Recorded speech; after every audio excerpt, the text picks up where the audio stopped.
You think about food all of the time and you are exhausted by it. You feel like if you're not planning what you're going to eat, you're beating yourself up for something that you did eat, or maybe you find yourself tallying calories up in your head or just dreaming of foods that you're not allowing yourself to have.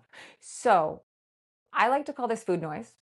And I'm going to tell you, if you're experiencing food noise, you are definitely not alone.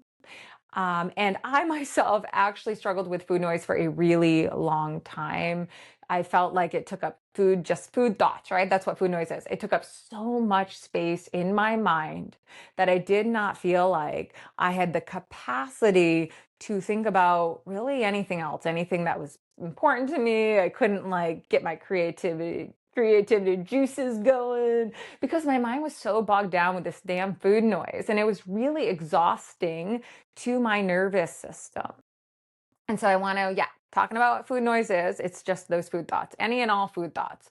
That is food noise. It's the obsessive food thoughts that they just feel like they're taking over your mind and you're not able to actually have clarity to think about other things. You may be in conversation with someone and you're sitting there like calculating up what you ate or thinking about what you're going to eat. That is food noise, and it's taking you away from being present in that conversation. And so you can already see why we would want to address food noise, why we would want to quiet it so we can get our mind back and our life back.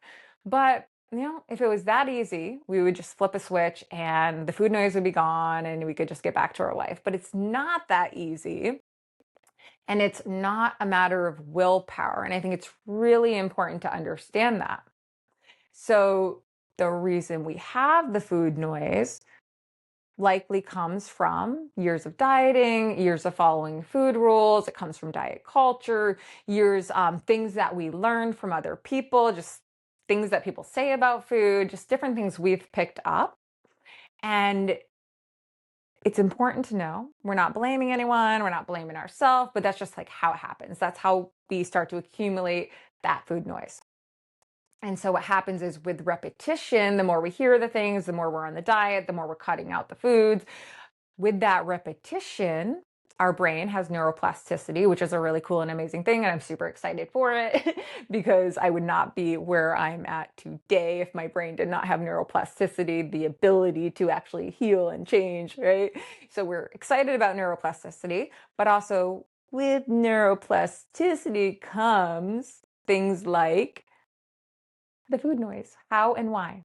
It comes because when we're repetitively thinking about food in a certain way, when we're repetitively doing different diets, cutting things out, hearing messages from people, well, guess what? Our brain starts to form neural pathways around these lines of thinking and these beliefs, whether they're true or not true. Our brain will believe them as true, and that will end up being food noise in our mind, especially if we're really deep in it.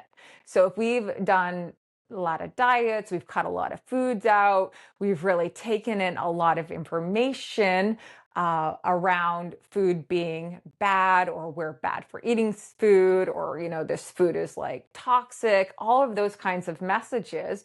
The more we're taking it in, guess what? The stronger the neural pathway is getting. And that's all going to result in that food noise, and it can be really, really loud. And so what's important to know, quieting the food noise, it's not a matter of willpower. It's really a matter of creating new neural pathways.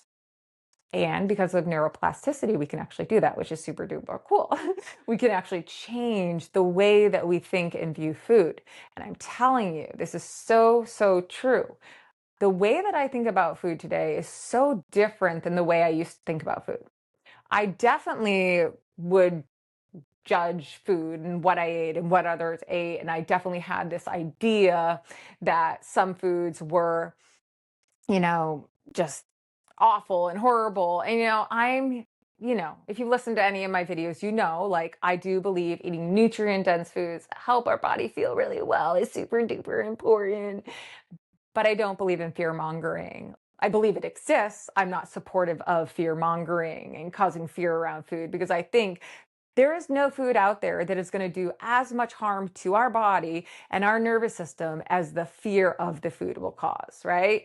The fear of the food causes so much more harm to our nervous system and our body than any damn food's going to be. Eat the donut and eat it in a parasympathetic state, baby, right? So, I just totally sidetracked. But so getting back to the food noise, if you want to quiet the food noise, if you want to get your mind back, get your life back, be able to think about the things that you're passionate about, be able to plan those things, write that book, do that thing you want to do, go on that trip, plan it all out, be in that conversation and be fully engaged, you're going to want to start to take in new information, right? Really focus on food neutrality, get new ways to think about food, have new experiences with food, create those new neural pathways. And because of neuroplasticity, you have the ability to do that, which is so cool. And so, yeah, this is all stuff I teach inside my membership, Nourished Beyond the Plate. And yeah, it's really cool. And really the main part of this, I want to say lesson, it's not really a lesson, episode, the Peaceful Plate podcast, really the main takeaway of this. And my next, do I dare to say this? I'm going to say it and then I have to hold myself accountable.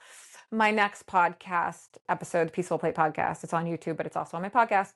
I'm going to actually bring you through a practice to quiet the food noise and create some new neuro pathways around the way that you're thinking about food. Okay, we'll do that in the next one. This one is really about understanding, first of all, that if you're experiencing food noise, you're not alone in it. I guarantee, right? Many people in your life are experiencing food noise. Also, it's not about willpower. You can't just flip a switch. If it was that easy, that would be really cool, but it's not. There's a reason for the food noise. It's coming from diet culture, diets we've been on, things that we've taken in, things that we've heard people say. But the more bombardment we've had of those things, the stronger the neural pathways, the deeper they run. And so if we've been on a lot of diets, then we're probably going to have more food noise than somebody who hasn't been on a lot of diets. We're not pointing a finger at ourselves. We're not judging ourselves. It's just the reality of it. But because of neuroplasticity, the same thing that brings on the food noise, because of neuroplasticity, we can also get out of the food noise when we learn how to do it, when we learn how to create new neural pathways and change the way that we think and change our brain, which is so super duper cool. And that is what, now I have to hold myself accountable to do it next week or the week after. I might give myself 2 weeks. We'll get into how to actually do that. I'll give you a practice, okay, guys, because it is that important, because I want you to have your mind back so you can have your life back, so you can have the freedom that you so deserve. So if you are new here, this is the Peaceful Plate podcast. I have a podcast called The Peaceful Plate, but I also make the YouTube videos. Then I put them on my podcast and I put them in here so that I can help the people who like audio, but also the people who learn with visual, which that would be me. I'm a visual learner.